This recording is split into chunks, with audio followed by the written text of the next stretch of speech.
Hello everyone, welcome to ಸನ್ಮಾರ್ಗನ classes. 14ನೇ ಪ್ರಶ್ನೆ, ಬಾದಾಮಿಯ ಚಾಳುಕ್ಯರು ಮತ್ತು ಕಂಚಿಯ ಪಲ್ಲವರು ಅಂತ ಚಾಪ್ಟರ್. ಎರಡನೇ ಪುಲಿಕೇಶಿಯು ಚಾಲುಕ್ಯರ ಮಹಾನ್ ಅರಸ ಸಮರ್ಥಿಸಿ.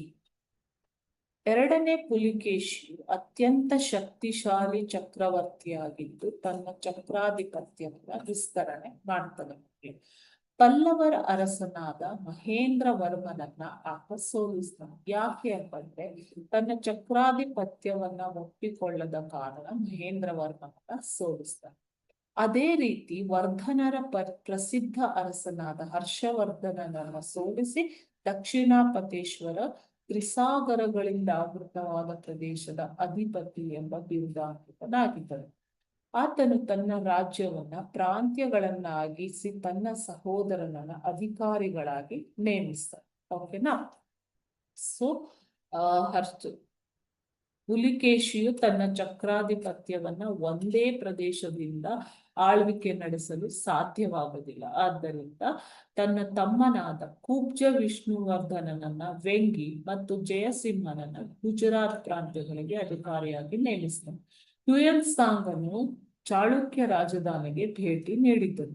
ದೊರೆಯು ನ್ಯಾಯವಾದಿ ಹಾಗೂ ಕರುಣಾಳುವಾಗಿದ್ದನು. ಸೈನ್ಯವು ಶಿಸ್ತಿನಿಂದ ಕೂಡಿದ್ದು ಸೈನಿಕರು ಮರಣಕ್ಕೆ ಹೆದರದೆ ಕಾದಾಡುವ ಯೋಧರಾಗಿದ್ದರು. ಪ್ರಜೆಗಳು ಸತ್ಯಪ್ರಿಯರು, ಸಂತೋಷ ಚಿತ್ತರು, ಸ್ವಾಭಿಮಾನಿಗಳು, ಸಂಪದ್ಭರಿತರು ಮತ್ತು ಗೌರವ ಪ್ರಿಯರು, ರಾಜನಿಷ್ಠರಾಗಿದ್ದರು. ರಾಜನಲ್ಲಿ ಅತ್ಯಂತ ಗೌರವ, ಅದೇ ರೀತಿ ರಾಜನಿಗೆ ಪ್ರಜೆಗಳಲ್ಲಿ ಅಪಾರ ಪ್ರೀತಿ ಇತ್ತು ಎಂಬುದಾಗಿ ಹುಯನ್ ಸಾಂಗನು ಇಮ್ಮಡಿ ಪುಲಿಕೇಶಿಯ ಆಳ್ವಿಕೆಯ ಬಗ್ಗೆ ಬರೆದಿದ್ದಾನೆ. ದೊರೆಯು ನ್ಯಾಯವಾದಿ, ಕರುಣಾಳು, ರಾಜನಿಗೆ ಪ್ರಜೆಗಳಲ್ಲಿ ಅಪಾರ ಪ್ರೀತಿ ಇತ್ತು, ಆಶಾವಾದಿಯಾಗಿದ್ದರು. ವಿದೇಶಿ ದೊರೆಗಳೊಂದಿಗೆ ಸ್ನೇಹ ಸಂಬಂಧಗಳನ್ನು ಕೂಡ ಪುಲಿಕೇಶಿ ಹೊಂದಿದ್ದರು. ಪರ್ಷಿಯನ್ ದೊರೆಯಾದ ಇಮ್ಮಡಿ ಖುಸ್ರುವಿನೊಂದಿಗೆ ರಾಯಭಾರಿ ಸಂಬಂಧಗಳನ್ನು ಹೊಂದಿದ್ದರು ಎಂದು ನಮಗೆ ಅರಬ್ ಇತಿಹಾಸಕಾರರು ತಿಳಿಸುತ್ತಾರೆ.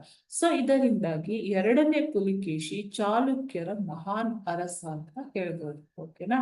Thank you.